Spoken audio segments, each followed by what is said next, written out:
Hello everyone, Assalamu alaikum.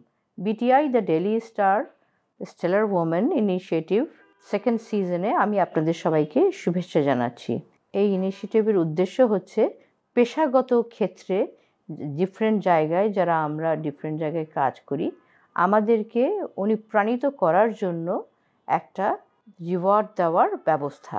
আপনারা ইচ্ছা করলে এই ইনিশিয়েটিভে আপনারা নিজেকেও নমিনেট করতে পারেন। আপনারা যাদেরকে মনে করছেন যে তারা কেপেবল তাদেরকেও আপনারা নমিনেট করতে পারেন। 2024 সালের বিটিআই এর যে ইনিশিয়েটিভ দ্বিতীয় সিজনটা আমরা এটার সাফল্য কামনা করছি। আমি আপনাদেরকে সবাইকে রিকোয়েস্ট করব যে আমরা যে লিঙ্ক দিয়েছি সেই লিঙ্কে আপনারা আপনাদের নমিনেশনগুলো যেই টাইম নির্ধারিত করা হয়েছে তার মধ্যে পাঠিয়ে দেবেন।